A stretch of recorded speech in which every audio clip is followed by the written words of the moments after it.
والصلاة والسلام على من لا نبي بعده وعلى آله وصحبه ومن تمسك بسنته إلى يوم الدين وسلم تسليما كثيرا أما بعد. We continue our class in Kitaab At-Tawheed. Walillahi alhamdu wal minna. So it's been a while.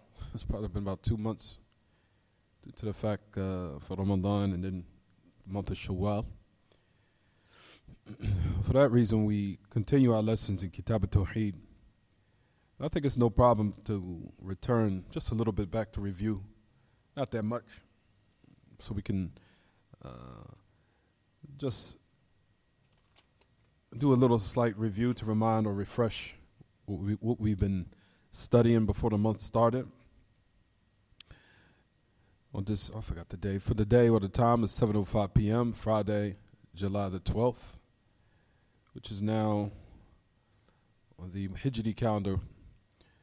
We're now in the 9th of Dhul Qa'dah. So Hajj is about maybe just a month away. Wow. For verily Hajj or the Eid more than likely will be in a month, just to let us know how fast time is elapsing. I didn't even realize, subhanAllah, next month is Hajj. Wow.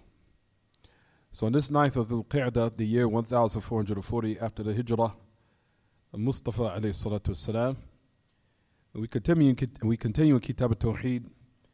Like we said, we wanted to just review, a light little review before we start the new lesson. For if everyone would turn a page back to the chapter where it says, Bab ma ja'a min at-taghlid fi man abda Allah 'inda qabri rajulin salih. The chapter which comes in the severity of the one who worships Allah by the grave of a righteous man. أظن الصفحات تختلف من طبعة إلى أخرى. هذا هو the chapter which comes in the severity of the one who worships Allah by the grave of a righteous man. By the grave of a righteous man. The chapter which comes in the severity of the one who worships Allah by the grave of a righteous man. ما جاء من التغليظ في من عبد الله عند قبر رجل صالح. عند قبر رجل صالح.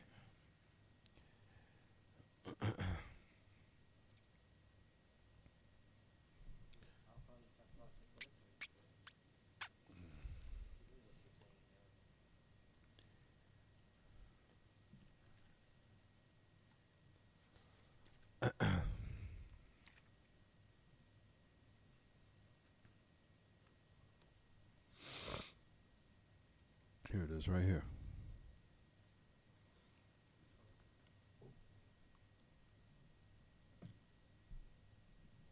What's 17? 117. And if you look, when you arrive to the chapter, look to the last part. The last part, the Masail before the Hadith of the Prophet ﷺ, where it says, exactly, the important points where it says, for Ahmed, the Isnad Jayyid, verily from the most evil of people who the hour reaches them and they're alive. And those who take graves, or take the graves as masajid. And those who take the graves as masajid. Does everyone see it? I'll say it again.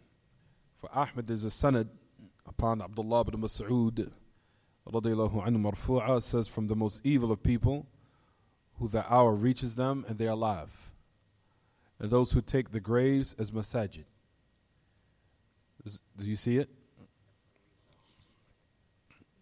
I can't see it.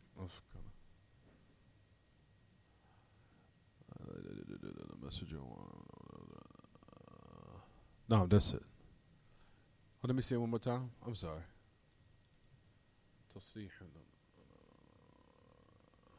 Yeah, that's it. But I think it's the next page. I think it's the next page.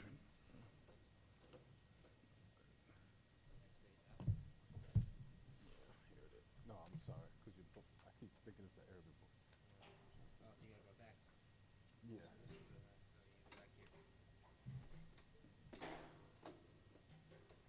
Here it is, right here. That one. What page is that in the book? 118. طيب. So if everyone will look in the chapter, as it says, what the Messenger of Allah ﷺ spoke about the severity of the one who worships other than Allah, who worships Allah by the grave of one who's righteous. So the chapter is not speaking about, if you look in the books, everyone, the chapter is not speaking about actually shirk itself. Notice it says in the chapter, if you contemplate on the chapter, it says what? It says the severity, or what comes in the severity of worshiping Allah. So it's not talking about worshiping someone else, is it? It's talking about worshiping Allah. However, the worship is done by the grave of a righteous person who's dead. So that's what it's speaking about.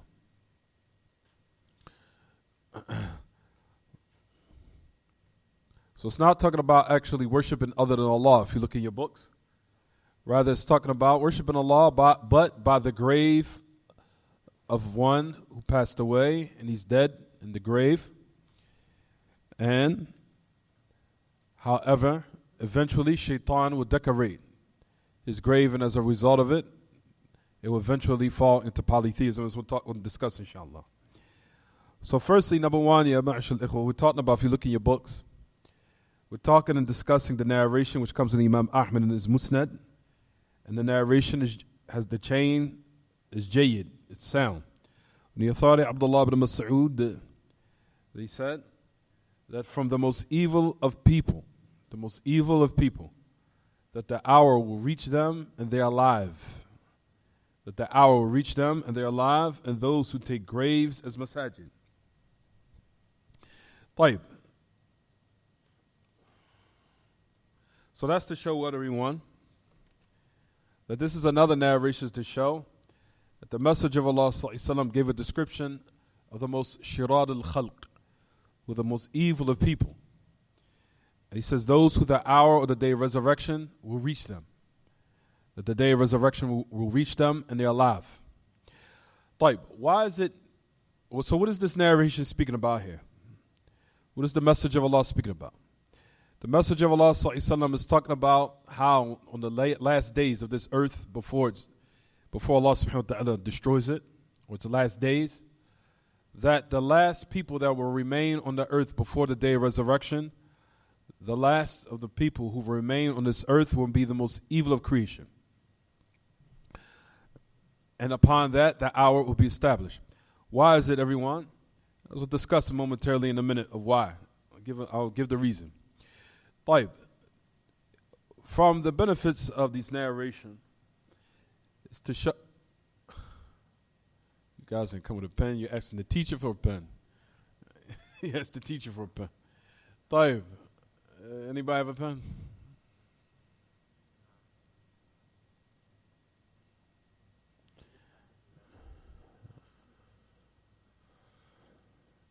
Anybody have any pen or pencil on them?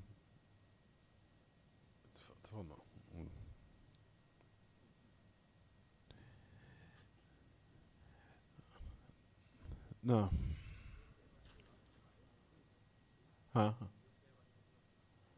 تفضل. Good. Take notes on your phone, inshallah. طيب. So he said, in regards to now the hour being established, we're talking about this narration is discussing the day of resurrection. That the day of resurrection will be established upon the most evil of creation. So to give descriptions of how the last days of this earth will be. Because when it's established, meaning the day of resurrection, there will be certain characteristics of people that will remain. You'll find from Ahl Ilm, was a great Imam who died, rahimahullah, his name was Sheikh Hamoud At-Tawheed. Sheikh Hamoud At-Tawheed, that he authored a book called Itihaf al-Jama'ah. Itihaf al-Jama'ah fi Ishrat al-Sa'ah. It's called encompassing the Muslim Jama'ah, meaning of course the Muslims, and explaining to them the signs of the hour. He mentions about the hour, meaning he was given some details in regards to this narration here of when the hour is established, how the hour is established that it will be upon the most evil of people. طيب. So one narration he says, on the authority of Abdullah ibn Mas'ud, where would he already mention that one? That was in your books. طيب. So the Messenger of Allah ﷺ gave this description. There's another narration upon the authority of Muawiyah. قال سمعت رسول الله صلى الله عليه وسلم يقول لا يزداد الأمر إلا شدة ولا يزداد الناس إلا شحا ولا تقوم الساعة إلا على شرار الناس. He said that Muawiyah, that he said, heard from the Messenger of Allah ﷺ, said that the affair will not increase except in severity, meaning it will become worse. And the people will not increase except in shuh. The people will not increase in step in being severely stingy and selfish. Shuhan. Be severely stingy and very selfish, which we see now. And the hour will not be established except upon the most evil of creation. Except the most evil of creation. There's another narration from the authority upon Abu Umama al-Bahili. Abu Umama al-Bahili, the great Sahabi. What was Abu Umama al-Bahili's real name? His real name was Suddi ibn Ajlan. Suddi ibn Ajlan, the great Sahabi. Abu Umama al-Bahili, his real name was Suddi ibn Ajlan, radiyallahu anhu wa ardah. Abu Umama al-Bahili, he said, قال سمعت رسول الله صلى الله عليه وسلم يقول لا يزداد الأمر إلا شدة ولا يزداد المال إلا إفاضة. And similar to the narration we already mentioned. He said, similar to what we said, that the affair will not increase except in severity. And money will not be increased except in ifada, except in abundance. And the people will not increase except in shuh, except in being very severely stingy. And also, not only being stingy, but also being selfish and stingy people. He says, and that hour will not be established except upon the most evil of people. طيب.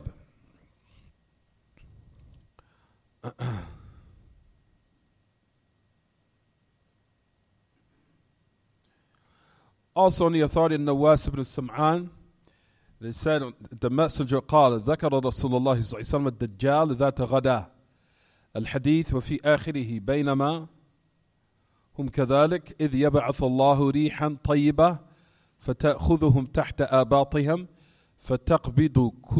فتقبض روح كل مؤمن وكل مسلم ويبقى شرار الناس يتهارجون فيها تهارج الحمر فعليهم تقوم الساعة. This narration is authentic. It's also the great Imam al-Albani, which we'll discuss inshallah momentarily. There's a narration on the authority of Nawas ibn Sam'an. Nawas ibn Sam'an. They said, he mentioned that the Messenger of Allah ﷺ mentioned the Dajjal, the Antichrist, or as they call him, the Antichrist, the one-eyed liar. They said the hadith fi akhirih, the Messenger of Allah ﷺ, that he mentioned, what we're discussing now about how the hour will be established upon evil, most evil of creation. Then he said, إِذْ بَعَثَ اللَّهُ رِيحًا طَيِّبَةً فَتَأْخُذُهُمْ تَحْتَ آبَاطِهِمْ فَتَقْبِضُ رُوحَ كُلِّ مُؤْمِنٍ وَكُلَّ مُسْلِمٍ وَيَبْقَى شِرَارُ النَّاسِ يَتَهَارَجُونَ فِيهَا تَهَارُجَ الْحُمُرِ فَعَلَيْهِمْ تَقُمُ السَّاعَةِ. He said, hence Allah subhanahu wa ta'ala will send a pleasant wind. He said he will send a pleasant wind. And it would take under the armpits every spirit of a believer and a Muslim until it is not remaining on the earth except the most evil of creation. And upon that, يَتَهَارَجُونَ تَهَارُجَ الْحُمُرِ فِي الطَّرِيقِ. He says, and upon them, they will act in a very abominable way, whereas they will be intimate in the roads. They will start to be doing sexual acts openly in the roads. As one of the narrations, it says, يَتَسَافَدُونَ or حَتَّى يَتَسَافَدُوا فِي الطُّرُقِ. I'm going to bring that narration, inshallah.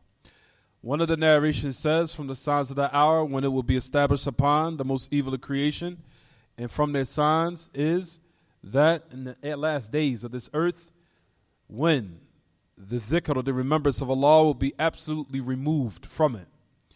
What will come as a result of it, the people will not command the good, nor will they forbid the evil, until one narration it says, يَتَهَارَجُونَ فِي الطُّرُقِ تَهَارُجَ الْحُمُرِ. He said that they, or fi riwayah, يَتَنَاكَحُونَ. He said that they will start to perform illegal or illicit sexual acts openly in the roads. In the roads. One narration you'll find, Al-Hafidh ibn Hajar, he finds, which I'll read inshallah, that he says that the meaning of the hadith is يَتَقَاتَلُونَ. They'll start to fight one another, and they'll start to kill one another in the roads. So one narration it says that they will perform illicit, filthy, disgusting sexual acts in the road openly, without any shyness.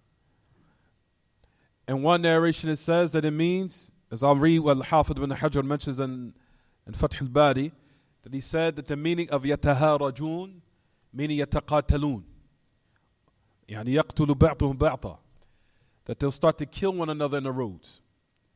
They'll start to kill one another. So it either means what? That they'll perform illicit sexual acts in the road openly, or that it means that they'll start to kill one another and shed their blood openly. Which you'll find that is one of the meanings what Ahl Ilm mentioned of why they are considered the most evil of creation, which the day of resurrection will be established upon them. So, it says, upon them, mean those people that we just described, the day of resurrection will be established. طيب. So keep listening, everyone. It says, عن عبد الله بن مسعود قال يبعث الله عز وجل ريحا فيها زمهرير بارد لا تدعو على وجه الأرض مؤمنا إلا مات بتلك الريح ثم تقوم الساعة على شرار الناس. When you thought Abdullah ibn Mas'ud that Allah subhanahu wa ta'ala on the last days of this earth, he says Allah will send a wind فيها زمهرير, like it will be kind of cool, it will be very cool or cold, and it will not leave on the face of the earth a believer except he will die by that wind. Then the hour will be established upon the most evil of creation. The hour will be established upon the most evil of creation. طيب.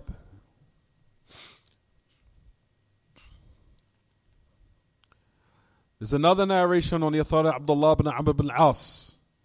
قال رسول الله صلى الله عليه وسلم لا تقوم الساعة حتى يأخذ الله شريطته من أهل الأرض فيبقى فيها عجاجة لا يعرفون معروفا ولا ينكرون منكرا. To the end of the narration. He says that Allah, the Prophet ﷺ mentioned, said that the hour not be established until Allah subhanahu wa ta'ala takes his portion of the people of earth, or the people of this world. And there will not be except ajajatun, except the most lowliest or evil of people, that they will not command any good, nor will they reprimand or prohibit any evil. They will not command any good, لا يعرفون معروفا. They will not command any good, nor will they prohibit any evil.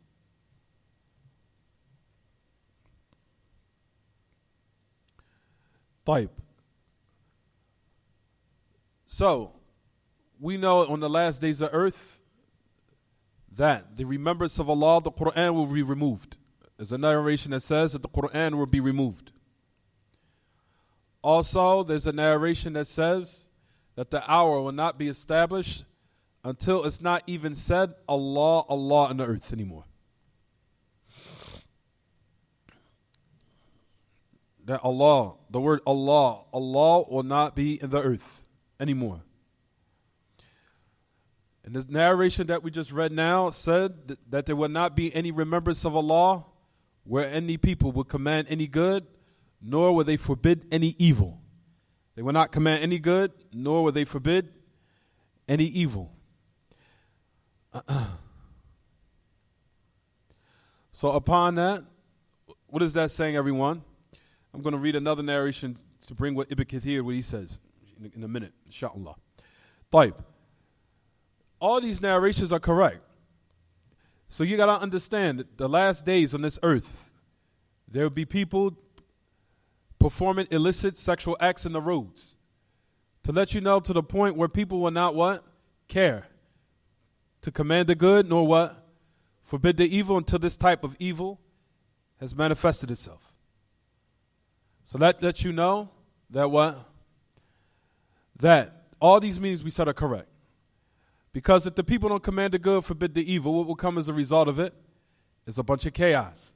And from that is murder, and also illicit sexual acts will be done, because the people now have no fear of what? Of anyone saying anything. So as a result of it, they act upon their desires, which will come as a result of it, that we see these type of acts will be done on the last days of earth, and as a result of it, the hour will be established. طيب. So that's from one of the narrations that we mentioned. طيب. One narration is we'll just talk about, inshallah, that it talks about ulad az-zina. With the authority of Anas ibn Malik, that the Messenger of Allah ﷺ said, لا تقوم الساعة حتى لا يقال في الأرض الله الله. رواه الإمام أحمد ومسلم الترمذي. He says that the hour will not be established until it is not said in the earth, Allah, Allah. Ibn Kathir, that he mentions in the Bidayah wa Nihaya about this narration, he said this narration carries two meanings.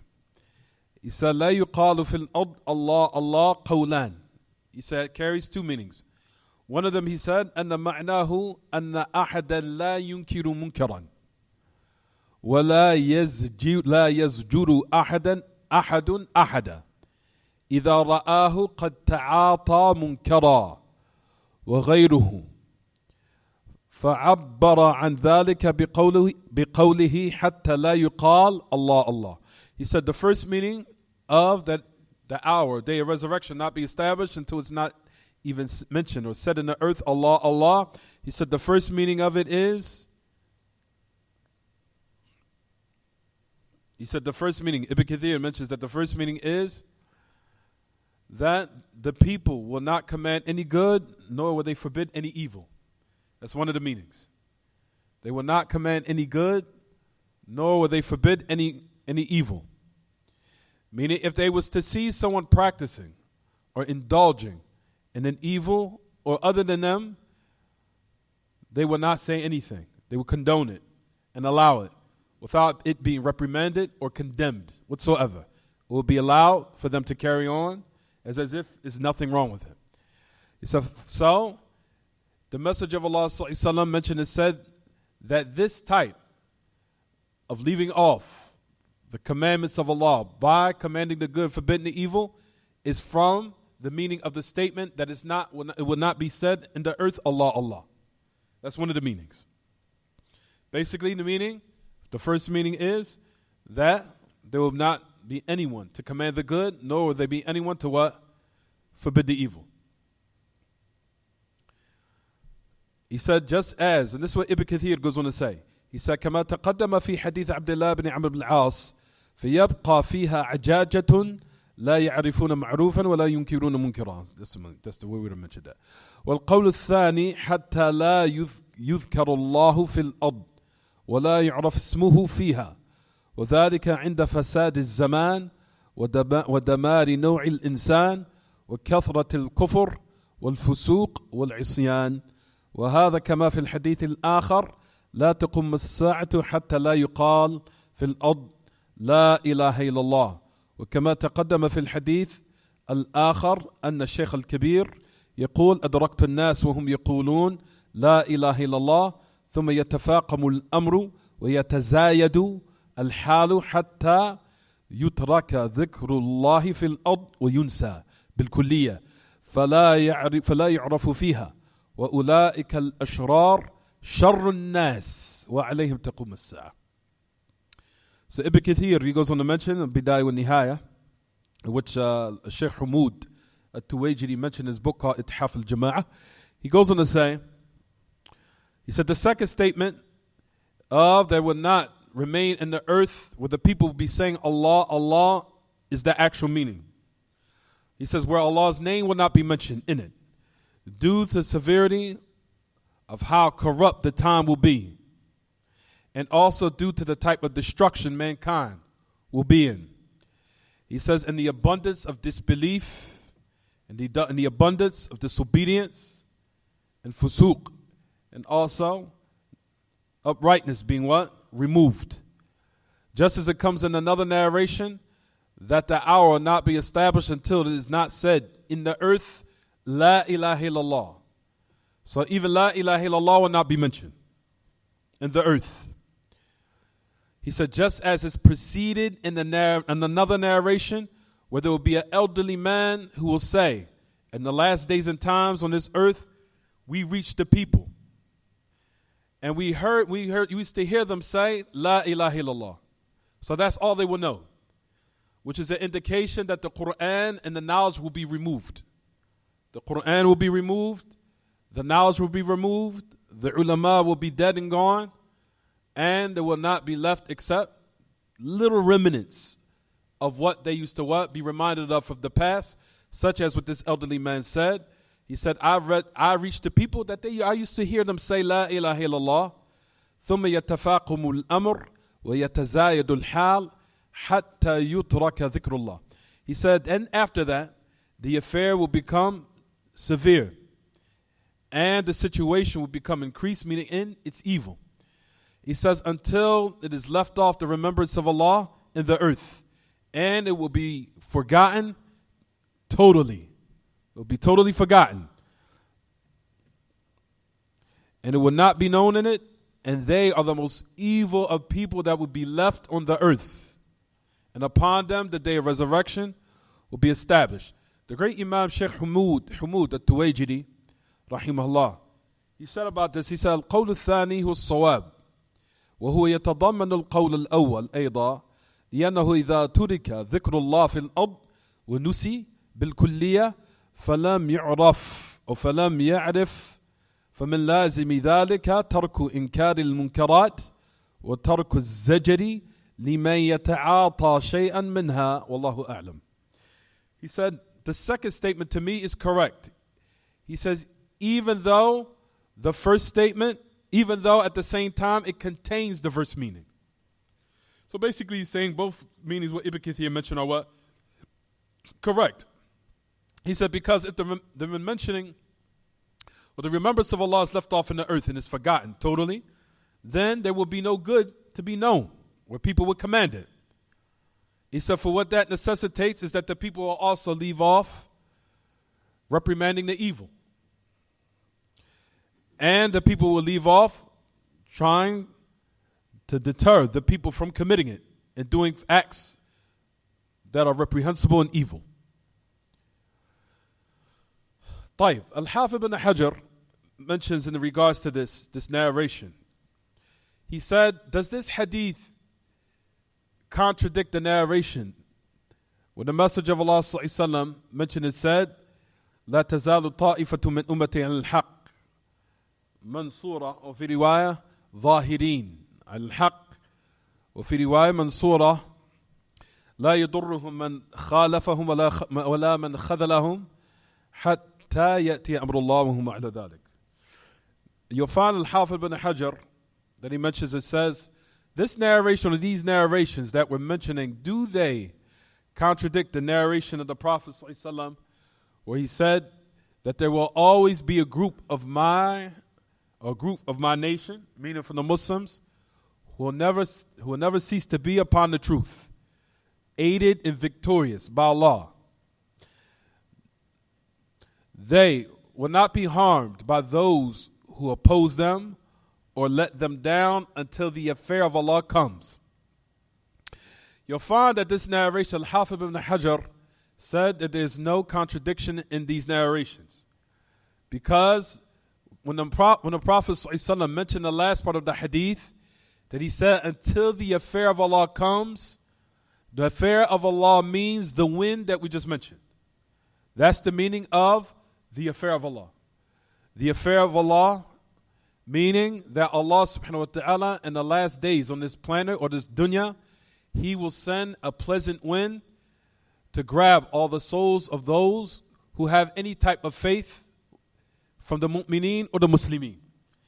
And that wind will take them at death, it will take them until they die, and as a result of it, the most evil of people will be left, meaning the people of polytheism, the people of disbelief, and the people with no morals, and the people of no type of iman, and upon them the hour of the day of resurrection will be established upon them.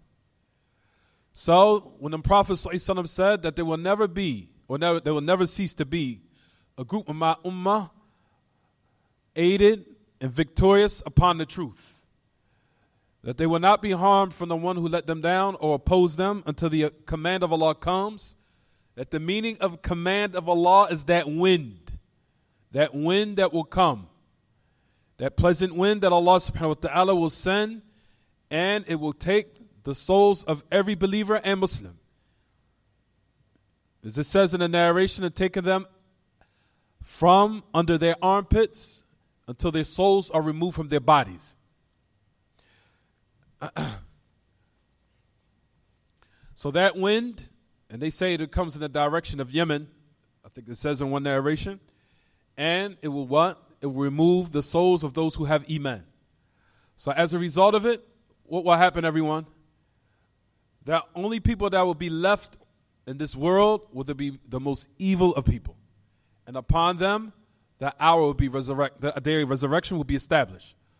Why, ya ma'ashal ikhwa? Because the reason of why Allah created this existence in the first place, it will be lost. Meaning, Allah Ta'ala created this world and the human beings for the unification of His worship. Once that's gone, فَهَذَا يَدُلُّ عَلَى خَرَابِ الْعَالَمِ. Once that purpose has now been removed totally, for the reason of why Allah created this existence and this creation will be lost. And as a result of it, that is the indication of the destruction of this existence or this dunya. Because the people of Tawheed, the awliya of Allah, are gone from this planet, or from this world, or from this dunya. That the Tawheed of Allah is lost, and the reason why the creation was created will be gone, and as a result of it, this world will be what? It's time for now for it to be eradicated. So the only thing that is keeping, and Allah knows best, of this world staying or leaving for what's remaining of it, is due to the people of Tawheed remaining.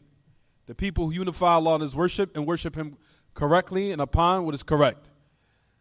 Once they're gone and there's nothing left, and the Quran is gone, the knowledge is gone, the ulama are gone, the people of Iman are gone, the awliya of Allah are gone, now the world has to be destroyed. Because now the whole reason of why why this world exists, the purpose of it is lost, which is the unification of Allah in His worship. Is it clear what I'm saying, everyone? طيب. I don't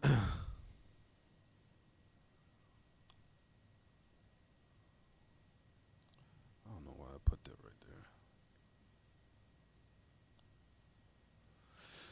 طيب. I wanted to read what that was basically what Hafidh ibn Hajar mentioned. So, this narration you will find that the Messenger of Allah, if you look at your books of Kitaab At-Tawheed, it says, إِنَّ مِن شِرَارِ النَّاسِ مَن تُدْرِكُهُمُ السَّاعَةُ وَهُمْ أَحْيَاءٌ. Verily come together. Sit with them. Why don't you sit with? Take your chair. You just took the whole thing. طيب. He says, verily the most evil of creation is that the hour reaches them and they are alive. hour reaches them and they're alive. You'll find that there are also narrations that the people who will be remaining will return back to polytheism and the worship of idols and the worship of other than Allah. This is what we'll talk about, inshallah. Until the narration, it says, لا تقوم الساعة حتى يلحق أمتي بقبيلة العرب وفي رواية وحتى تعجز أليات النساء ذو الخلصة أو حول ذي الخلصة أو خلصة. We'll talk about that later. And one narration says that the hour will not be established until a group of my ummah, he says from the Qabilat al-Arab, that they will join the mushrikeen. They will join the polytheists in their worship. And one of them says that the backsides of the women will be shaking. And he says around the idol called Dhul Khalasa. That's also from the signs of the hour. There's other signs. Now it's called Dhul al-Khalasa. Dhul Khalasa, which is an idol. And he said you'll find the shaitan that he inspires and utilizes the women to do illicit, filthy acts by utilizing their beauty in this manner. And so to the point where they will worship this idol, they will worship this idol naked, and they will be also shaking, as it says in the narration, their backsides around this idol. Aliyat nisa. Aliyat or aliyah means like the rear end of somebody, mean their butt. But they will start to shake it around this idol. So we'll go back and return at the last days and times to idol worship, especially in the Jazirat al-Arab, in the time of the Arab, of what we know, in the Arab Peninsula, in that area, even though walillahi alhamd, of what we see of Saudi Arabia, in those days and times, in the last days on earth, it will return again back to polytheism. And that's from the last days of what? The last days on earth. So the last final land of monotheism will be removed, and also the people of Tawheed will be removed, the ulama will be removed, the Quran will be removed, and once that happens, then the day of resurrection will commence. Is it clear, everyone? طيب. So you'll find, ya ma'ash al-ikhwa, what we're mentioning. It says also from the most evil of creation, if you look in your books, what does it say, everyone? It says, those who took the graves as masajid. Those who took the graves as masajid are also considered the most evil of creation. Why are they considered the most evil of creation, everyone? As we discussed in the classes before, on previous classes, why? Because they opened the door of polytheism to the people. They opened up its door. They took the graves as masajid, and as a result of it, they opened up the door to the most vilified and horrific sin, or horrendous, condemned, uglified sin that the human being could commit, which is polytheism. And as a result of it, they're also considered from the most evil of creation, because they opened up the door for the most evil of what? Of sins. Which is what? Which is polytheism. And as a result of it, they deserve this description of being the most evil of creation. Why? Because they opened up the door for the most evil, what? Most evil sin. Is it clear what I'm saying, everyone? طيب.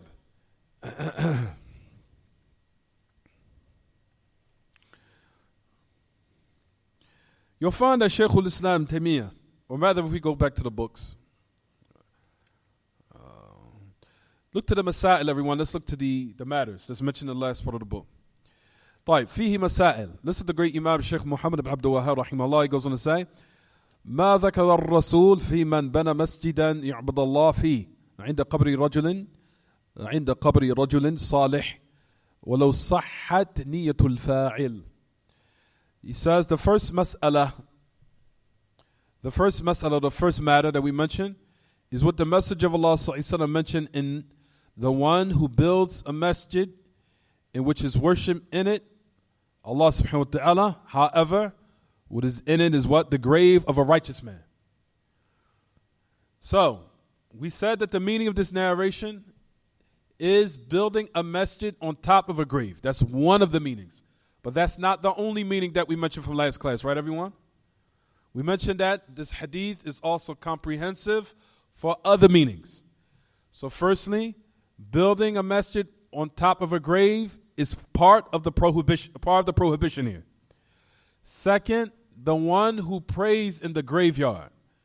If you pray in the graveyard, this also is part of the meaning or part of the prohibition. For a person praying in the graveyard, you have taken the grave as a masjid, meaning as a place of sujood. So that's also the meaning of the narration. So it's not just building a masjid on top of the grave or on top of graves. That's one of the meanings. The second meaning is, what everyone? The second meaning, which is praying in the graveyard. If you pray sujood in the graveyard, praying in the graveyard, ruku' and sujood, all of that also falls under the prohibition of praying in the grave and taking it as a masjid. It also falls under the meaning of taking it as a what? As a masjid. Is it clear what I'm saying, everyone? As we know the narration of the Prophet ﷺ, because it comes in the Sahih, لا تصلوا إلى القبور ولا تجلسوا عليها. Do not pray towards a grave and do not sit on it. Do not pray towards a grave and do not sit on it. And as we know, the narrations of the Prophet ﷺ, as we read in today's khutbah, was said, اشتد غضب الله على قوم اتخذوا قبور أنبيائهم مساجد. That the anger of Allah became severe upon the people who took the graves of their prophets as masajid. And all these different manners that we just mentioned. Also from these meanings of what we're just mentioning right now is to build a masjid and instill inside of the masjid a dead person or their grave inside of it. Meaning they might have built the masjid, but we didn't build it on top of the grave. However, they took the grave of one who's dead and installed it in the masjid. So he's buried inside the masjid. This is part of the meaning also. This is also part of the meaning. This is also part of the meaning. So number one is building the masjid on top of the grave. Number two is to pray in the graveyard. Whether the grave be in front of you, or behind you, or the left of you, or the right of you. It's not permissible to pray in the graveyard. It's not permissible to pray in the graveyard. It's not permissible. Is it clear what I'm saying, everyone? It's not permissible to pray in the graveyard. Whether the grave is in front of you, behind you, on the left of you, or the right of you. Due to the fact that shaitan will utilize this as a way of opening the gates and the doors of polytheism. And this is what he does. He'll now put in the mind of the person that there's a distinguishing factor or a special factor about this person who's dead. Maybe it is a reason for why my dua will be accepted. If this person had this belief, this is also part of what we're mentioning, and this is part of the prohibition.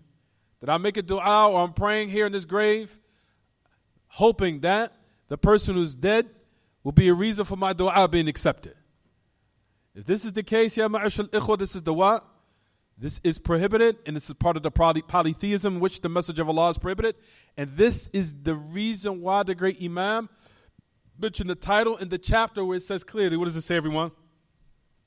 The severity of what comes in worshiping Allah by the grave of a righteous person. By the grave of a righteous person. If that's the case of this state or the state of this individual is severe to this extent, what about the person that actually worships other than Allah? If these narrations is concerning a person that worships Allah, what does the title say, everyone? If you look at your book, what does it say? The one who worships who? Allah. By the what? If this is the magnitude of what he committed, what about the person who actually worships other than Allah? Huh? Whole nother level of sin. Whole nother level. This is just talking about a person who worships Allah by the grave of one who's righteous. Is it clear what I'm saying, everyone? طيب. So you'll find that these narrations, or the first masala, he says, what the Messenger of Allah ﷺ mentioned about or concerning building a masjid, right? And which is in it, or which is established in it, the worship of Allah by the grave when one is righteous, that this is incorrect, even though the person intended something good, even though his niyyah was correct. Doesn't matter. وَلَوْ صَحَّتْ نِيَّةُ الْفَاعِلِ. Even if the intention of the person was what? Correct. Doesn't matter. Not only does your niyyah or your intention has to be right, also the manner or the action itself has to be what? Correct. So two things in order for an action to be what? Correct and acceptable with Allah, that the intention has to be correct, along with the outward action still has to be what? Correct, along with it. It has to be both. It's not just enough for a person to say, oh, I intended good. It's not enough. It has to be in accordance with what the message of Allah, what Allah and His Messenger legislated and commanded. If that's not the case, then as a result of it, like we said, then the action is still considered. If it's incorrect, then we say that the action is correct, even if your intention was good. Is it clear what I'm saying, everyone? So that's why it says in the narration, it doesn't matter. Because a person can utilize it and say, well, the grave of the person who I'm worshiping Allah by is righteous. What's wrong with that? He's a righteous individual. He's a person that was known for uprightness. He was a person that was known for tuqa and wara', and to the end of it, of being God-fearing and piety and being upright and a person being obedient to the end of it. So why am I being reprimanded for doing something like this? Why? Because your action was still incorrect. Because you opened up a door in which shaitan is utilized for a lot of people to become become destroyed due to the fact that shaitan decorated this action. And as a result of it, maybe someone might see you thinking that there's something special about that individual or that grave. And as a result of it, polytheism will happen and take place in the earth. طيب. The next masala, everyone. The second, النهي عن التماثيل وغلظ الأمر في ذلك. Read it for me.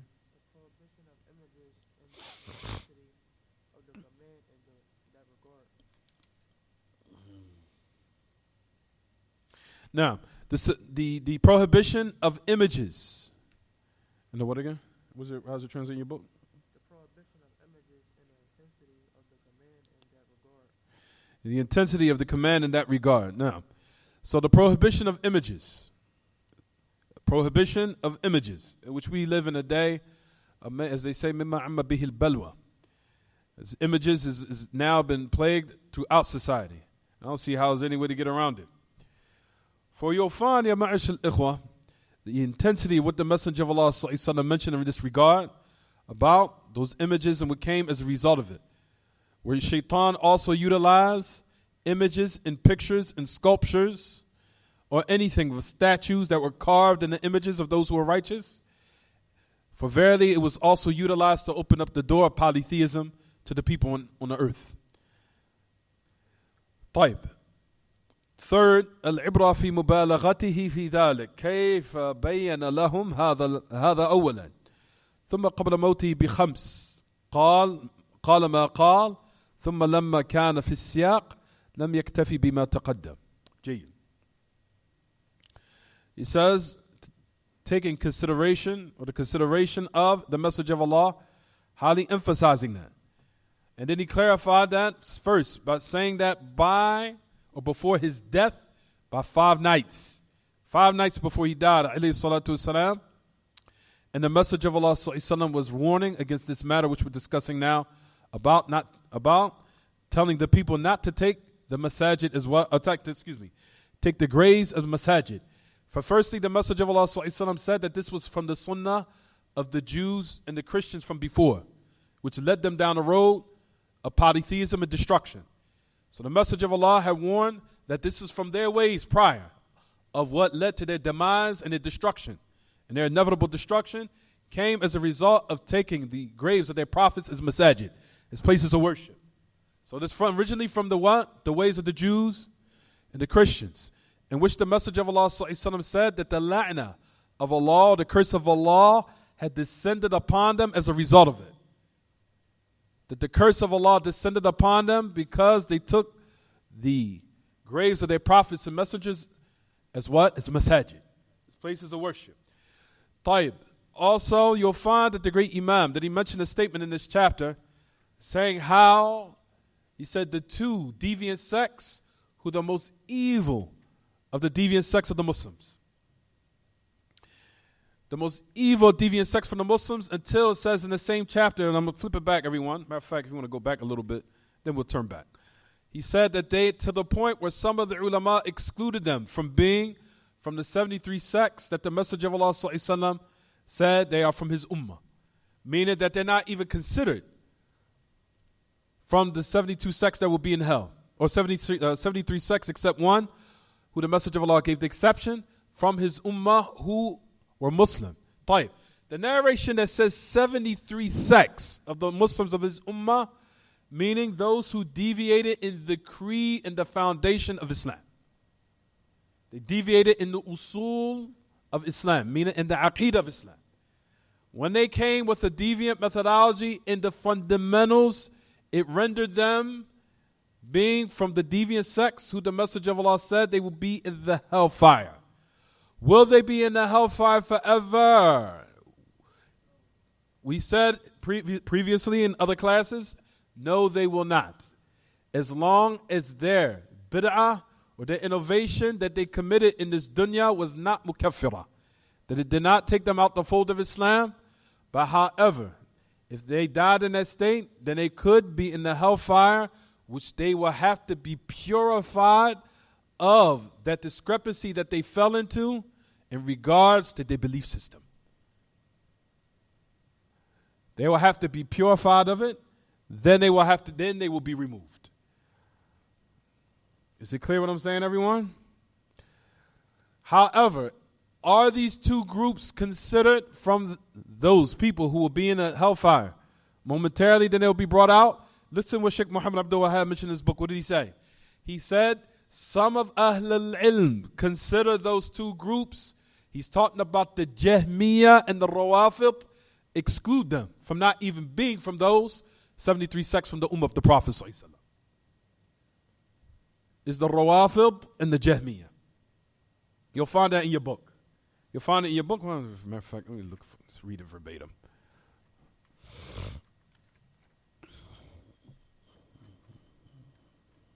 Alhamdulillah. فجمعوا بين الفتنتين.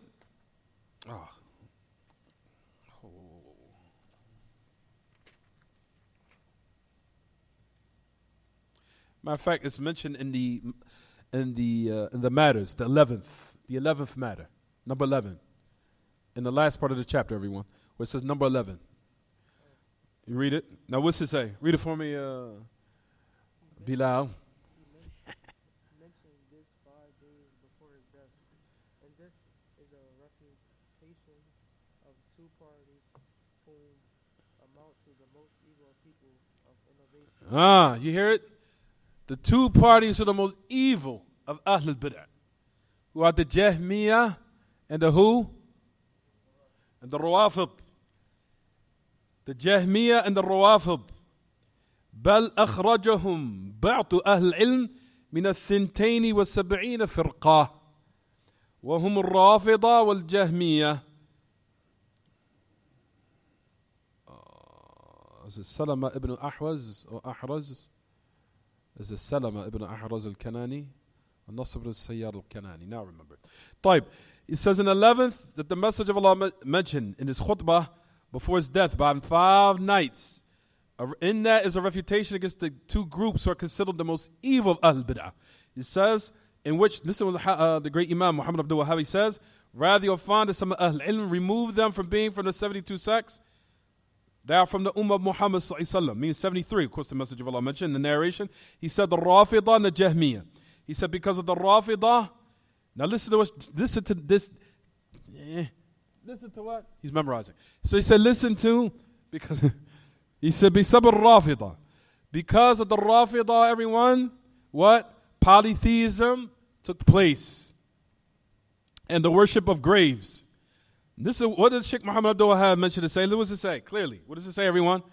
They are the first who built No, they're the first who built. They the first people who built upon the graves masajid. Jayyid. طيب. The Rafida ya ma'ash al-ikhwa. I want everyone to pay close attention to this. The Rawafid are the most evil of Ahl al-Bid'ah in fi bab al-ibadah. They are the most filthy of people and the filthy of the Muslims, even though some of them say they're not from the groups like we just said, that they not even considered from the 73 sects. From what that's what Sheikh Muhammad Abdul Wahab mentioned. He said, why is that the case, everyone? He says, لِأَنَّهُمْ شَرُّ أَهْلِ الْبِدْعِ فِي بَابِ الْعِبَادَةِ. They're the most evil of people in the affair of worship. وَالْجَهْمِيَّةِ شَرُّ أَهْلِ الْبِدْعِ فِي بَابِ الْأَسْمَاءِ وَالصِّفَاتِ. Al-Jahmiyyah, they are the most evil of people in the affair of what? Al-Asma' wal-Sifat. So why is it the Rawafid are considered the most evil? Because they're the most evil in regards to what? The affair of what? Bab al-Ibadah. As far as the affair of worship. And the Jahmiyyah are the most evil of the deviant sects in the affair of what?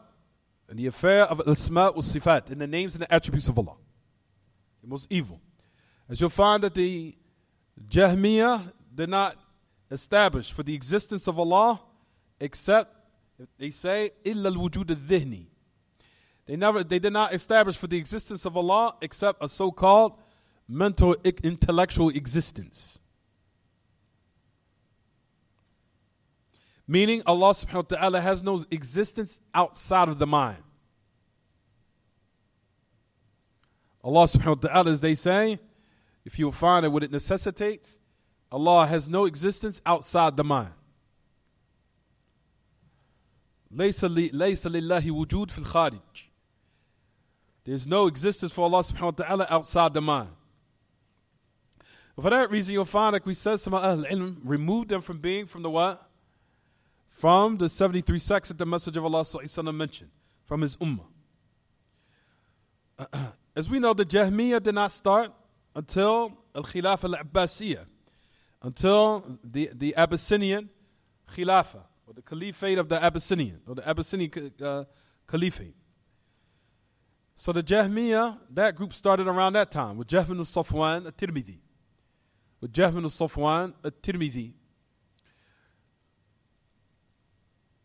in which Jahm ibn Safwan was killed by Salama ibn Ahraz. He was killed by Salama ibn Ahraz. And he was from the Shurtatu Nasir ibn Sayyar al-Kanani. That Jahm ibn Safwan, who was the one who made the ideologies that Allah is not above the heavens and all the other filth of the Quran being created to the end of it, and all the other nonsense, that he was the one that started that group, the Jahmiyyah, and he was killed at the hands of an individual named Salam, some of them say Salama ibn Ahraz, who was from the Shurta, that he was from the authorities of who was a wali. He was a leader. He was one of the people who was established as the leader. I think it's in Baghdad. I have to check. But at any rate, he was a leader. He was a wali or hakim in Baghdad. He was the leader or appointed over that land of Baghdad. I think, like I said, I got to check to see if it was Baghdad or not. But at any rate, the wali, his name was Nasir ibn Sayyar. Nasir ibn Sayyar. He was the wali. He was the leader. He was the ruler over that particular land. He was delegated over that land. He was put in charge over that part.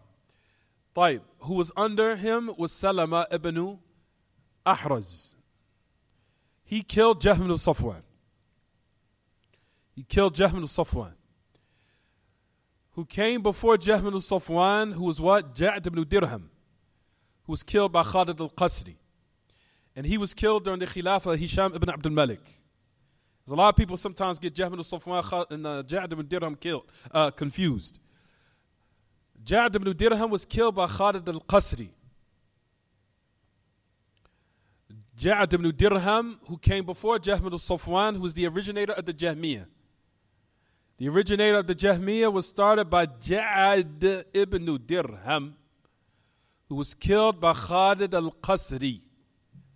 Khalid ibn Abdullah al-Qasri, who was under the rulership of Hisham ibn Abdul Malik. Hisham ibn Abdul Malik, and I think it is. طيب, Khalid al-Qasri, as we know, slaughtered Ja'ad ibn Dirham. And that is due to the poetry that Ibn al-Qayyim mentions, as he says in Nuniyya, وَلَقَدْ ضَحَّ بِجَعْدٍ خَادَ الْقَصْلِ يَوْمَ ذَبَائِحِ الْقُرْبَانِ إِذْ قَالَ إِبْرَاهِيمَ لَيْسَ خَلِيلَهُ كَلَّ وَلَا مُوسَى كَلِيمَ الدَّانِ شكر الله ضحية كل صاحب سنة لله درك من أخي القرباني. Where's Al-Hafiz Ibn al-Qayyim that he mentioned his poetry, where he said, وَلَقَدْ ضَحَّ بِجَعْدٍ خَالِدَ الْقَصْرِ يَوْمَ ذَبَائِحِ الْقُرْبَانِ إِذْ قَالَ إِبْرَاهِيمُ لَيْسَ خَلِيلَهُ كَلَّ وَلَا مُوسَى كَلِيمَ الدَّانِ شكر الله ضحية كل صاحب سنة لله درك من أخي القرباني.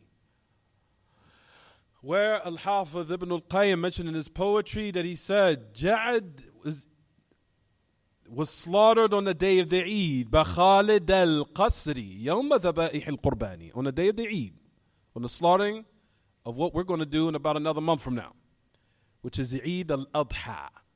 That's when he was slaughtered, Ja'ad ibn Dirham. Ja'ad ibn Dirham, in which Ibn al-Qayyim says in his poetry, Nuniyya, that he said that Allah did not take Ibrahim as a Khalil, nor did he take Musa as a Kalim, as one that he spoke to. شكر الله ضحية كل صاحب سنة لله درك من أخي القرباني. Anyway, so Ja'ad ibn Dirham was killed by Khalid al-Qasri during the Khilafah Hisham ibn Abdul Malik. Jahm al-Safwan was the one who made the methodology of the Jahmiyyah famous. And he was killed by Salama ibn Ahraz. If I test you guys on this, you're going to know the answer. He was killed by Salama ibn Ahraz. كان من شرطة نصير ابن سيار الكناني. And he was what? That he was killed by Salama ibn Ahraz, who was from the from the authorities of the Wali, whose name was Nasir, not Nasir, Nasir ibn Sayyar. طيب, is it clear what I'm saying, everyone? So the methodology of the Jahmiyyah started during the Al-Khilafah al-Abbasiyya, the Abyssinian Caliphate. So it's not something that was known during the time of the Sahaba. It started something later. To let you know that it wasn't something of the truth. It came later on during the Abyssinian Caliphate. Or the Khilafah, or the that was right. I think, or did I say Abyssinian? How does it say? They call it Abbasin? Abbasin. I thought it was Abyssinian. You're right. I'm sorry, everyone. Abbasin. They translate it like that? Abbasin? Abbasin Caliphate during the kingdom of Abbasin. They want to get a quick switch, because you don't want to get it mixed with Habasha, with Abyssinia, right? Abbasin. You have the Amawi, or the Khilafah al-Amawiyya, and then you have the what? The Abbasiyya. Those were the two powerful kingdoms of the Muslims. After the Khulafa al-Rashidin, they came the kings and the Khilafah afterwards, which was from, that was either Abbasiyya or what, everyone? What was the second? Al-Amawiyya and the Abbasiyya. طيب. There's no group now that's called Jahmiyyah in these days of times. That's called a group that's specifically called the Jahmiyyah. However, their aqidah has affected, but still their ideologies are present. And a lot of other deviant sects from the Muslims in the name of these days and times of Ash'ariyah. And the name's what they call Ash'ariyah. Ash'ariyah. Is it clear what I'm saying, everyone? So there's not a طائفة قائمة بذاتها تسمى جهمية, ولكن عقائدهم قد انطلى أو قد انطلى على كثير من الطوائف الضالة المضلة الموجودة في الساحة الدعوية الآن ومنهم الأشعريون. The Ash'ari have taken a lot of their ideology from the Ash'ari, from the Jahmiyyah, even though they're called Ash'ariyun, who was the follower of Abu al-Hasan al-Ash'ari, in which in actuality they are not, even though they claim they do. Is it clear what I'm saying, everyone? طيب. As for the Rawafid, what they call, or what they so-called the al-Ithna al-Ashariya al-Imamiyya, al-Ithna al-Ashariya al-Imamiyya, which they call the 12 great Imams, in which so-called, that they say, are people who control this existence and govern its affairs. And they are the ones who are the true dominators of this existence, who are al-Ithna al-Ashariya al-Imamiyya, as they call them, that devious sect from the Rawafid, which are called al-Ithna al-Ashariya al-Imamiyya. And if you want to call them, you could call them Ja'fariyya, because they claim that they follow Ja'far al-Sadiq, which we'll talk about and discuss later on. Don't worry. You'll find that they are the reasons of why the start of worshipping of other than Allah subhanahu wa ta'ala started in the religious world of the Muslims all around the world. They are the ones who originated and started it. They started and opened up the affair of grave worshiping and building masajid upon graves. They opened that up to the Muslim world. It was the Rawafid, the Shia. Shaykh al-Islam mentioned this in his book called Minhaj al-Sunnah. He said that they were the first. You'll find that Muhammad Abdul Wahhab mentioned this in Kitaab At-Tawheed. Know for sure that Shaykh Muhammad Abdul Wahhab took this exactly from what Shaykh al-Islam Taymiyyah mentioned it in Minhaj al-Sunnah. It's a book that Shaykh al-Islam entitled Minhaj al-Sunnah, in which he authored the book to rebuttal the Rawafid and the Shia. In that book, he said exactly what we're mentioning now. He said that the Rawafid and the Shia, or the Ithna al-Ashariya al-Imamiyya, if you want to call them Ja'fariyya, he said they were the first who opened up the affair of worshipping other than Allah in the Islamic world. They were the first ones who built graves upon masajid. When they built the grave of Hussein, who was the son of Ali. And as we know, the son of Ali, his head nor is his body there in the grave. The grave, either a grave of someone else or a grave that's empty. The grave of Hussein, in which what's so strange is they killed him. But anyway, al-Hussein, as they claim that they build the grave of that they worship the grave of Hussein, and that they lie, and what they do out of hypocrisy, which we'll talk about inshallah, that the grave of Hussein ibn Ali, Hussein is the son of who, everyone? Ali ibn Abi Talib. As we know, when Hussein was killed, radiyallahu anhu ardah, the great Sahabi and the grandson of the Messenger of Allah, that when he was killed, they cut his head off. It was part of the Shia. If you look to the story of what happened with them, they played a great part of it, and they were the reason for it. They killed, and his head was cut off. And you'll find that Miqrizi said in Tariq, and other the scholars from Tariq of history, said that the head of Hussein was moved to Medina and was buried by the Baqi' by his brother Hassan. It is not in Egypt, nor is it in Iraq. Not his head, nor his body. It was moved to Medina in the Baqi' and it was buried by his brother Hassan radiyallahu anhu ardah. Is it clear what I'm saying, or is it not clear?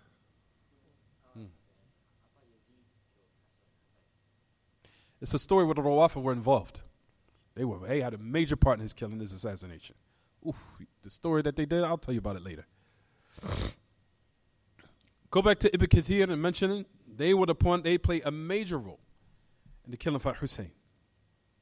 That's why we said they do it. They so-called have this type of so-called celebration or this torture celebration that they have, where they beat themselves up in the name of Hussein, but it's all out of hypocrisy. It's a lie. On the day of Ashura. But it's a lie. They played a part in it. We'll talk about it later, inshallah. I'll tell you the story later what happened. Brothers, just focus. طيب, get back to patience. طيب, what was you going to say? Because we got to finish.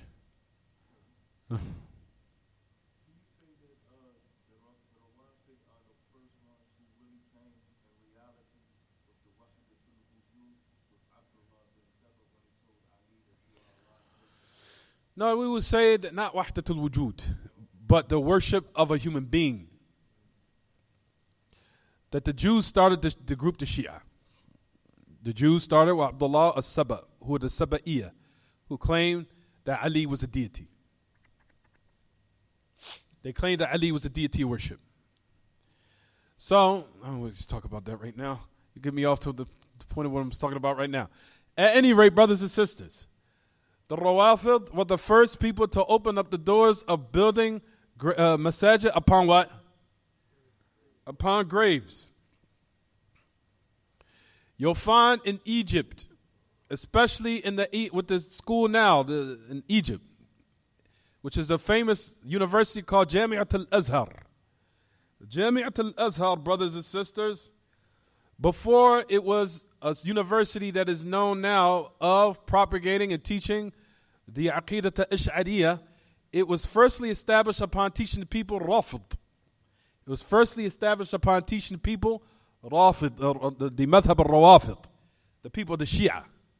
Why? Because in Egypt, who first landed in Egypt, brothers and sisters, was a deviant sect or sect from the Shia called the Ubaydiyun. The Ubaydiyun occupied Egypt, in which they say in these days and times what they call themselves Al-Fatimiyun. Nisbatan ila binti Muhammad sallallahu alayhi wa sallam, Al-Sahabiyya, Al-Jalila, Al-Fadila, Fatima, bint Muhammad sallallahu alayhi wa sallam. You'll find that the Ubaydiyun, which is a group of the Shia who established themselves in Egypt.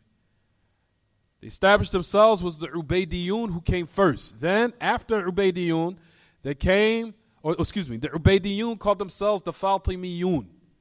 The Fatimiyun, but the Shia. The Rawafid do all this out of what? Hypocrisy, to make people just what? Think that they love the Sahaba, but in actuality they what? They detest them and hate them. But it's just names that they throw around in order for people to gravitate to think that they're upon something of uprightness in the religion, but it's all kedib. It's all lying. But at any rate, the Ubaydiyun established themselves in Egypt. They were called the what, everyone? The Fatimiyun. Fatimiyun, in which they hide disbelief while they openly profess their love and their allegiance for Ahlul Bayt. Is it clear what I'm saying, everyone? Y'all writing this down? People in Egypt who are called Ubaydiyun. They called themselves also the Fatimiyun. So, Fatimiyun. They established themselves in Al-Qahira, which is now, these days at times, what they call, which is called what, everyone? What's Qahira? I forgot in English. In Cairo. In Cairo, in Egypt, there's a people, a group of the Shia called themselves Ubaydiyun. You guys sleep today or what? Come on, brothers, I keep repeating myself over and over again. The Ubaydiyun, they called themselves the Fatimiyun, where they hide kufr and they openly profess their allegiance to the Ahlul Bayt, for the family of the Messenger of Allah sallallahu alaihi wasallam, which is called the Ahlul Bayt, or the family of the house, which meaning the family of the Messenger of Allah alayhi salatu wasalam. Is it clear what I'm saying, everyone? They openly profess their allegiance, but they hide their what? Their disbelief. It's all hypocrisy. So they profess this, their allegiance for Ahlul Bayt, and they call themselves Fatimiyin, which is an inscription to who? Fatima, the daughter of the Prophet alayhi salatu wasalam.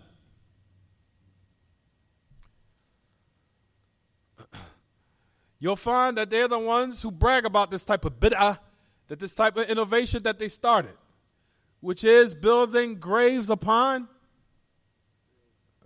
building masajid upon graves. So keep in mind, the first of those who started this evil sunnah upon the Islamic world, who opened the doors of shaitan and opened the doors of weakness upon the Muslims, was the Rawafid. Qabbahum Allah. So this weakness and which was now inserted and implanted in the ranks of the Muslim world, affected them all around the world until it brought darkness upon and it taught about darkness and humiliation, disgrace of the descendant from Allah upon them as a result of it. Is it clear what I'm saying, everyone? You'll find that they brag about this bid'ah. They even brag about it. And you'll find that the Rawafid also are the first people to also develop the bid'ah of the Mawlid. أول من نشأوا أو أسسوا بدعة المولد. Also, keep in mind, everyone, that the Shia, the Rawafid, are the first one even they brag about. You'll find them as the people who came with the bid'ah or the innovation of celebrating the birthday of the Prophet ﷺ, or celebrating birthdays. Bid'at al-Mawlid. As you'll find the great Imam, Sheikh Muhammad Amal Jami, that he mentioned and said, they said in Jami'at al-Azhar, that he said that I heard recently, when he's this during the time of the recording, that he mentioned and said, he said, قالوا يفتخرون أن الشيعة يفتخرون يتفاخرون نحن أول من ابتدع بدعة المولد والأمم الإسلامية تبع لنا. As you'll find that the Shia, especially in Jami'at al-Azhar, we'll talk about that in a minute, they brag and they say, we're the first of those who innovated the innovation of celebrating the Prophet's birthday. He says, and the rest of the Islamic nations follow behind us in that. وَبِئْسَ مَنْ يَفْتَخِرُ بِبِدْعَةٍ وَبِئْسَ مَنْ يَفْتَخِرُ بِبِدْعَةٍ. How evil is a person who brags about an innovative practice. So we are the first person, and the rest of the Islamic societies and countries follow behind us. Why do you think that they say in Jami'at al-Azhar, that they say that we're the first who came with this? He said, because Jami'at al-Azhar, before it became famous, propagated the Aqidat al-Ash'ariyah, it used to be what? It used to be a place they used to what? They used to teach the madhab of what? Of the Rawafid, of the Shia. Before it became famous for teaching people the Aqidat al-Ash'ariyah. Is it clear what I'm saying, everyone?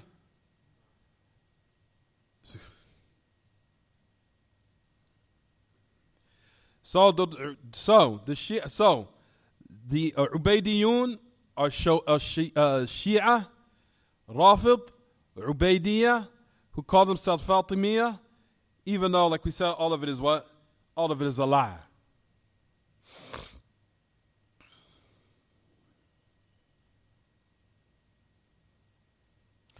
طيب. You'll find that they also talk about Abu Bakr as-Siddiq, which we won't have time to speak about it now. Which they talk about Abu Bakr as-Siddiq saying that he's from the Sanam Ahl al-Nar. That they say that he's from the what? From the statues of the idols of the hellfire. Qabbahumullah.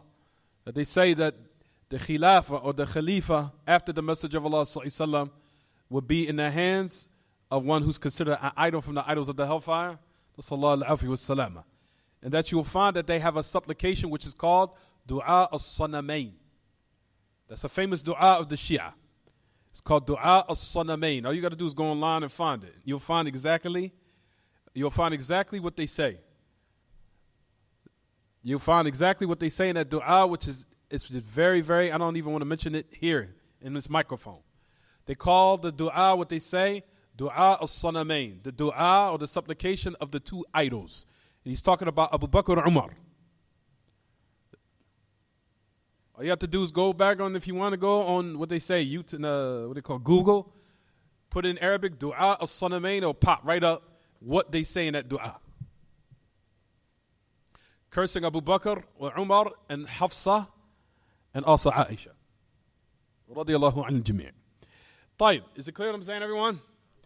Even though it says that the Messenger of Allah sallallahu alaihi wasallam, you'll find in a lot of narrations that said during this time of his sickness, meaning of what we're discussing here, that the Messenger of Allah sallallahu alaihi wasallam, you'll find in so many narrations, from them you'll find there was a woman that came to the Messenger of Allah, and he said it was during the time of the sickness, from what I mentioned, what I remember, and I have to check it again, that the woman came to a Messenger of Allah sallallahu alaihi wasallam, she clearly said, "O Messenger of Allah," well, the first part of the narration, the Messenger of Allah said to her, "Itini ghadan." He said, "Come to me tomorrow," meaning later. So the woman said, "If I do not find you." Then the Prophet ﷺ said, if you do not find me, go to Abu Bakr. Go to Abu Bakr. You'll find that Ahl Ilm mentioned in regards to this narration, meaning if you do not find me, meaning that I died. The next person who's better than me to ask after me is who? Abu Bakr.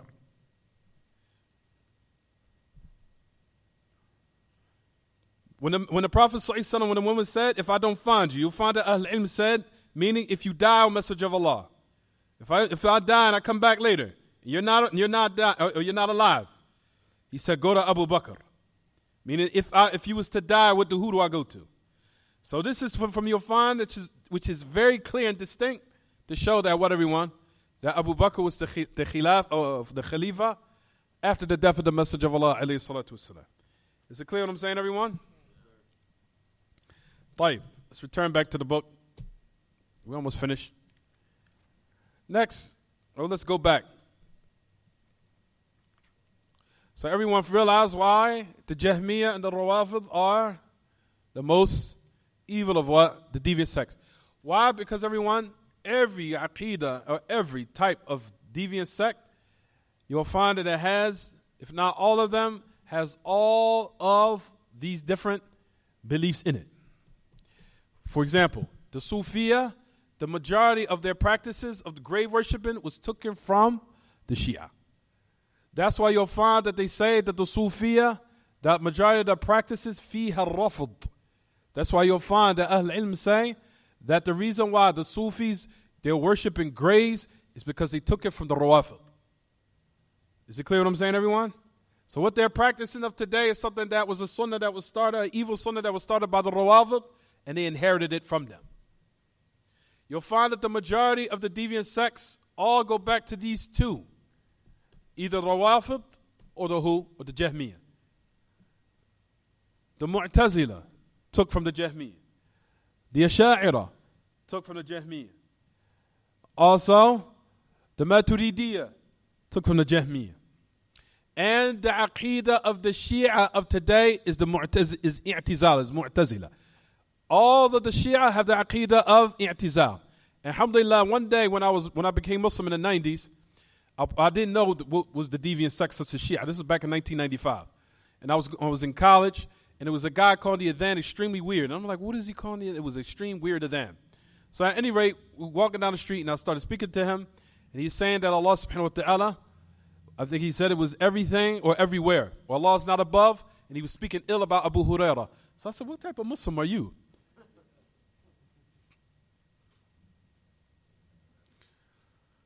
So you'll find that all of the Shia, all of them have the Aqidah of the Mu'tazila. Even though they don't call themselves the Mu'tazila, but they carry its what? Its belief. Is it clear what I'm saying, everyone? طيب. So you have the Rawafid, and you have the Shia, the Rawafid, the Jahmiyyah, the majority of the deviant sects of the Muslims all go back to these two. And if you want to add on to that, also the Khawarij. The Khawarij. All of them return back to those of the head of the sects of the Muslims of today. All return back to them. And you'll find that they were the ones who were affected by Greek mythology. And they were affected by Greek philosophy. It was the Jahmiyyah and the Mu'tazila.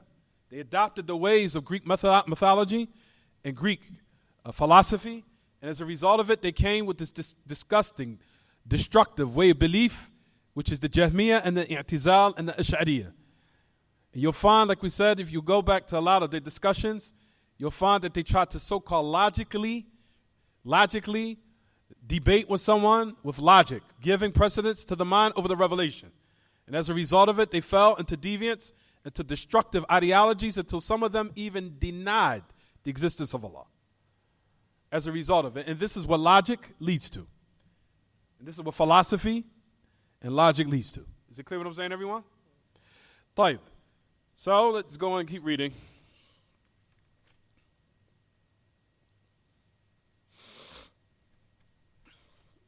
Oh, he was on the third. طيب. The fourth, what does it say? The message of Allah prohibiting with action by his grave قبل أن يوجد عفوا نهيه عن فعله عند قبره قبل أن يوجد القبر. Allahu Akbar. That the Messenger of Allah prohibited by his action and by his statement, meaning of prohibiting what? His grave being taken as an idol, or the people utilizing it to, or the people worshiping it, before he was even buried, alayhi salatu wasalam. So the Messenger of Allah sallallahu alaihi wasallam, out of fear that he knew that his ummah more than likely would try to take his grave as an idol that's worshipped besides Allah, he made dua to Allah, "Oh Allah, don't allow my grave to be as a wathan yu'bad." Do not let, he said, "Oh Allah, la taj'al qabri wathanan yu'bad."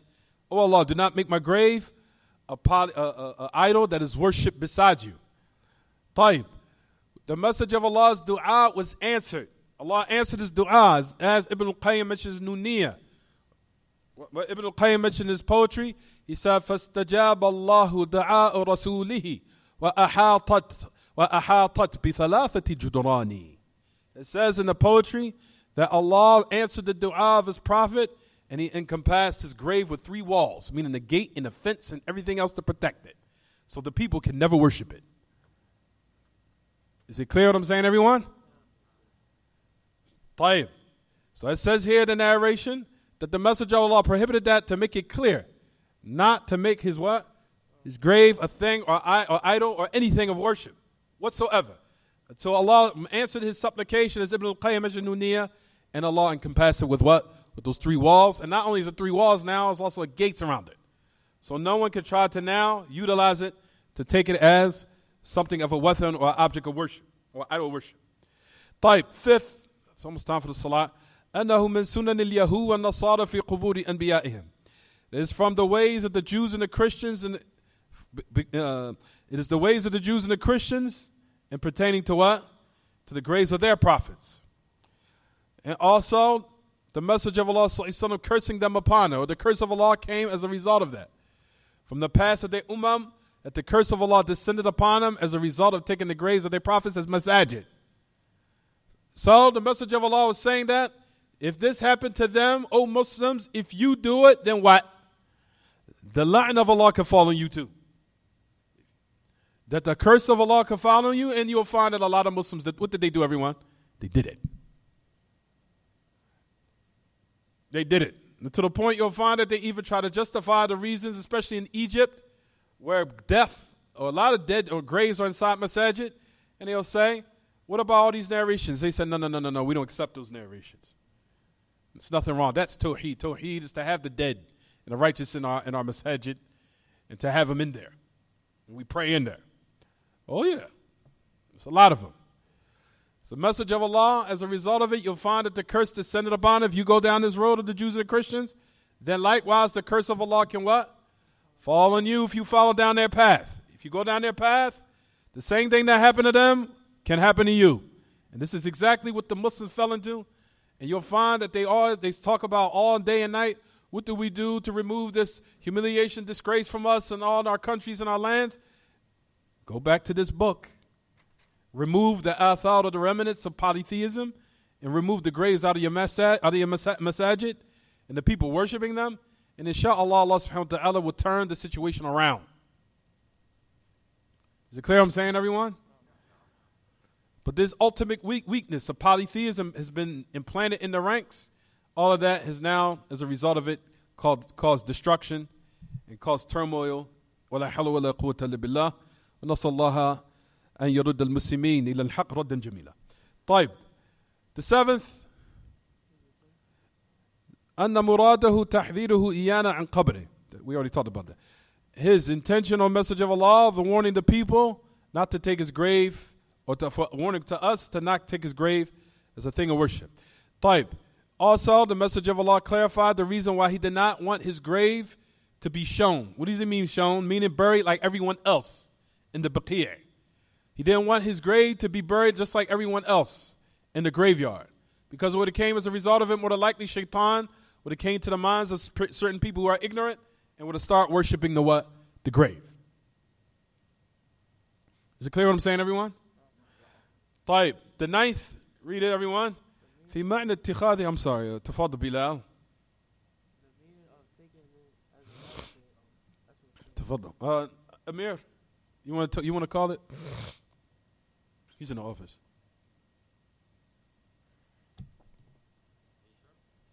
He's in there. He heard me. He heard me. قارن بين من اتخذها مسجدا وبين من تقوم عليهم الساعة فذكر الذريعة إلى الشرك قبل وقوعه مع خاتمته.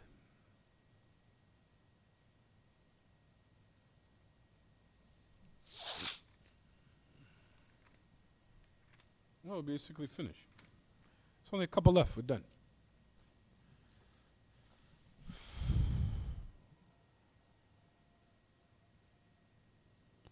Allah Akbar, Allah Akbar.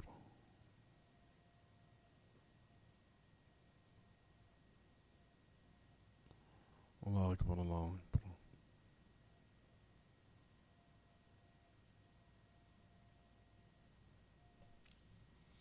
أشهد أن لا إله إلا الله.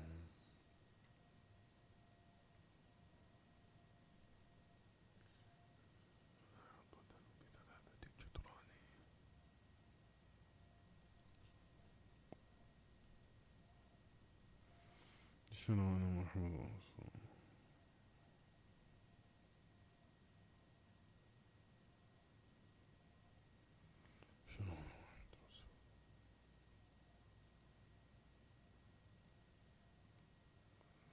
لا حول ولا قوة إلا بالله.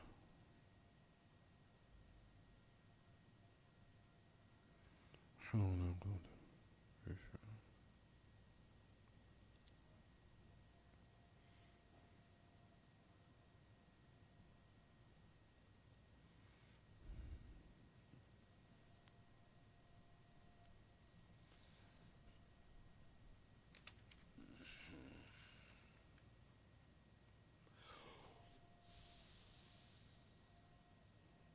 أظهر هذا المذهب ونشره.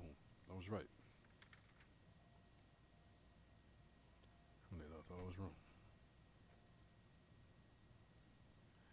أمر بهذه الدعوة التامة والصلاة القائمة آتي محمد وصيد فضيل وبعث مقامه. Alright, tell him. طيب, what was the next one?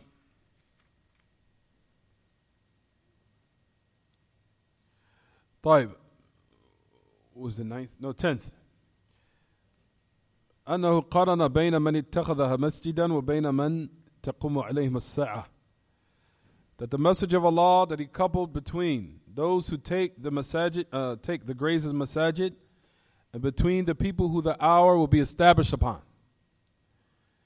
And he mentioned the reason of why they were considered the evil creation, because they opened the door to polytheism before it took place.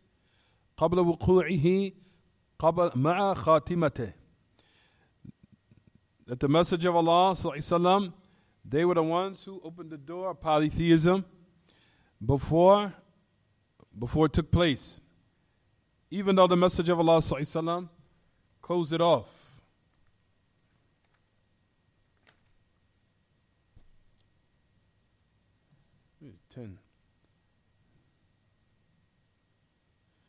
Oh, I'm sorry, everyone. That he mentioned the means of what will cause the people to fall into polytheism before its occurrence, before he died, or along the same time that he was about to die, alayhi salatu wasalam. So the message of Allah sallallahu alaihi wasallam described both of those groups: those who opened up the doors of polytheism, who established masajid upon the graves, and those who the day of resurrection will be established upon. That the message of Allah sallallahu alaihi wasallam described them as being the most evil of creation. The most evil of creation. Shirar al-Khalq. And not only that, you'll find narration with the message of Allah sallallahu alaihi wasallam also mentioned about those who made those images and carved them out, on the authority of Salama and Habiba, the authority of Aisha, when they went and migrated, the first migration in Islam to Abyssinia. And they said that they used to carve statues and images of those who are righteous. And فصوروا فيها أو صوروا تلك الصور فقال النبي صلى الله عليه وسلم عنهم أولئك شرار الخلق عند الله يوم القيامة. He said that those were people who, that when their righteous had died or their righteous passed away, they would do or come as a result of it. They would come and make images of them and carve them, whether it be in statues or whatever, or what have you. He says, and then they would now glorify those images and those statues of those righteous people. Notice the message of Allah said the same thing about them. They are the most evil of creation with Allah. He said, أُولَٰئِكَ شِرَارُ الْخَلْقِ عِنْدَ اللَّهِ. So you'll find that they likewise, this description fell on those people who also made those images. Same thing. طيب. The next thing you'll find, it says in the 13th mas'ala, we skipped 11 because we already discussed it. The 12th. مَا بُلِيَ بِهِ مِنْ شِدَّةِ النَّزْعِ. What the message of Allah was tested with of shiddat al-naz'. That the message of Allah that he was suffering from the agonies or the pangs of death or the pain of death, and how severe it became upon him. The pangs or the agonies of death were severe upon the message of Allah. For what, everyone? In order for his level to be raised in the hereafter. So the test that the message of Allah was tested with was in order for his darajah to be raised, or his degree to be what? Raised. So you'll find that a lot of sicknesses that the message of Allah that he faced, you'll find that was increased in order for his reward to be what? His reward to be greater, and for his what? His degree to be raised. So that was the reason why it says, مَا بُلِيَ بِهِ sallallahu min shiddat al-naz'. Meaning from the pains and the agonies of death he suffered from severely, how he was tested with that. Even though he was the last prophet and messenger to humanity, and he also, alayhi salatu wassalam, as we mentioned in this last class, the message of Allah was Khalilullah, Habibullah, wa Kalimullah. The message of Allah gathered between all of the what? All the fada'il or the fadl of the prophets and messengers. All gathered with him, in him, alayhi salatu wassalam. For the message of Allah sallallahu, he was not just Habibullah. The message of Allah was also Khalilullah. He was also Kalimullah. The message of Allah was Kalimullah. He was someone who Allah spoke to. He was also Khalilullah. He was also who Allah took him as a Khalil, like Ibrahim. And he is also Habibullah. He is also the one who Allah Ta'ala loved. Is it clear what I'm saying, everyone? All of the prophets and messengers, all of them, like we said, all the miracles of the prophets and messengers, the message of Allah was given something similar to it or better of every prophet and messenger. There's not a miracle or prophet or messenger except the message of Allah was given something similar to it or better. Person was saying how, I'll talk about that later. I'll give you just a couple of instances. Prophet ﷺ was, as we know, Prophet Musa, the fitna during his time was the fitna of magic and sorcery. And the people were bewildered upon the one who came with the best sorcery and magic. Right, everyone? Taib, Allah Ta'ala sent the sign, which was the white hand that he had, alayhi wa ala nabiyina afdal salatu wa tammu taslim, and also the huge snake that was huge, which was a sign from Allah, and which ate up the magician and the sorcery that they came with and destroyed their falsehood.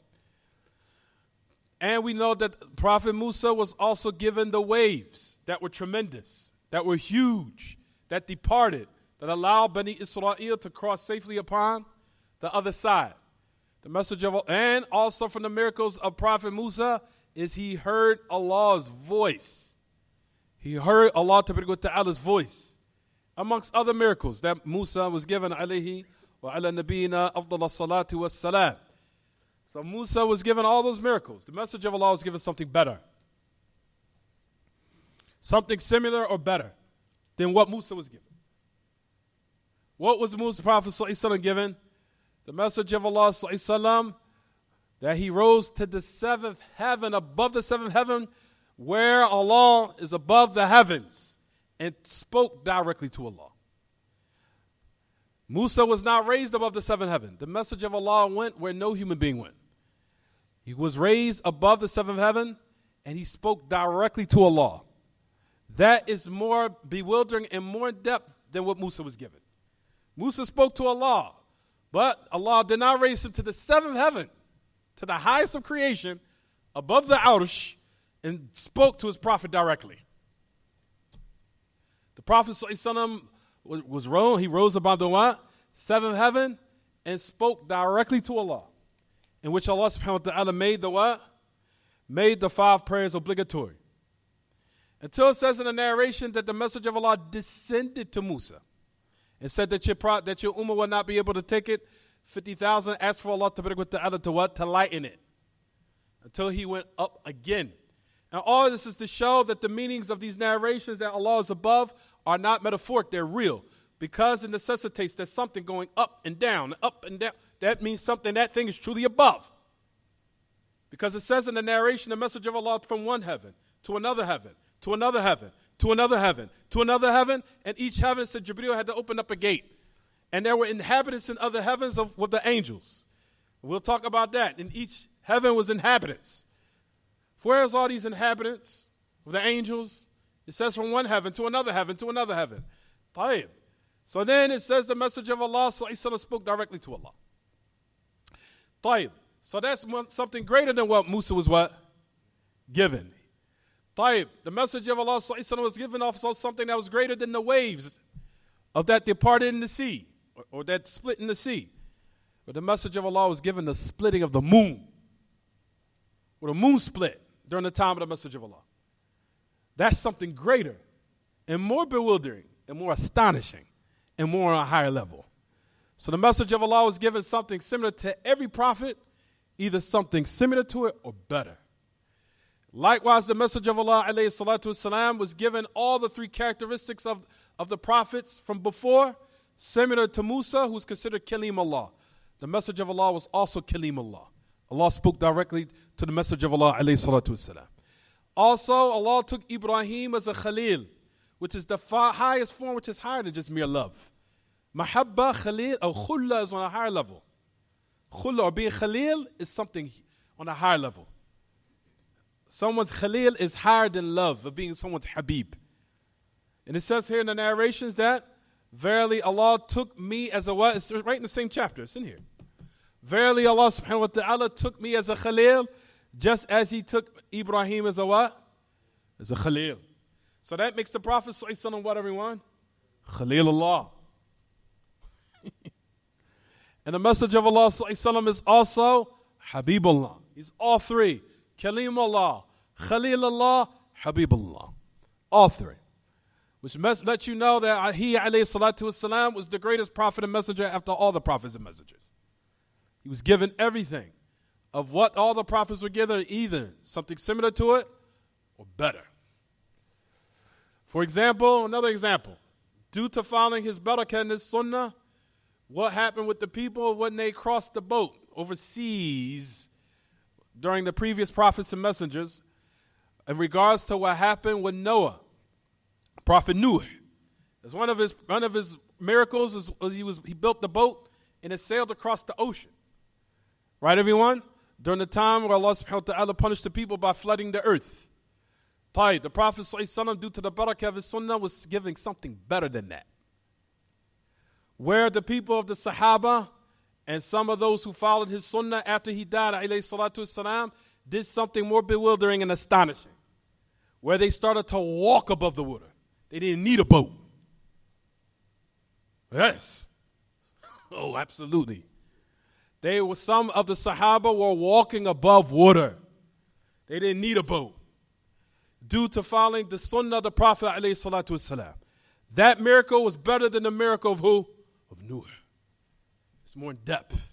Because it's something that was, what's more understanding that what people will think that's so-called logical is that the boat would sail above the water. No, Allah wanted to establish that he's able to do anything and go against your intellect. So Allah allowed them to walk on top of the water without a stupid boat. And that's not saying nothing about Nuh. Sorry to everyone. Is it clear what I'm saying? And that's not talking about that. Not talking about Prophet Nuh and the Ark of Nuh. Is it clear what I'm saying, everyone? They didn't need a boat. They just started walking above water. That's something more what? Bewildering and more what? Astonishing. And more in what? And more in depth. So the Prophet ﷺ was given everything of what? Every prophet and messenger, either something similar to it or what? Or better. Person might say, what about Isa? Same thing. Now, Isa brought the life back to the death by the permission of Allah. The Prophet ﷺ, did he do something similar to that? No, the message of Allah is giving something better than that. The message of Allah, some things were talking that was not known to talk, like rocks were talking and giving salams. Food was talking during the message of Allah. Food was making tasbih in his hands as it comes to Sahih Muslim. The date palm tree was moaning and was moaning. Things that we consider inanimate objects not to lie, well, that was considered not to have life in it, were talking during the message of Allah during this time. And moving and talking and speaking. That's something even more astonishing and more bewildering. Is it not? Even the Prophet ﷺ had the miracles such as Sulaiman, where the message of Allah put his ear to a riding steed who was being abused. And he put the ear to the animal, and the animal started speaking. The message of Allah told the man what you were doing to the animal. And the man was astonished because that's exactly what he was doing to it. He was abusing it. He said, told the owner to stop abusing the animal, which to let you know that he understood its language, which is similar to the miracle of Sulaiman. You understand? If you real are the signs of prophethood, you will love the messenger of Allah and know how great his level is as a prophet and messenger. Not to raise him above a level of worship, but to know his high level of a prophet and messenger. Alayhi salatu wassalam. Is it clear what I'm saying, everyone? We'll stop here.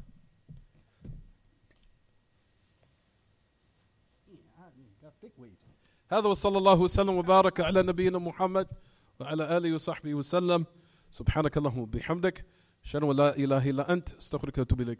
Any questions about the lesson, anyone? And as far as that statement, stupid boat, I want anyone to think that I was talking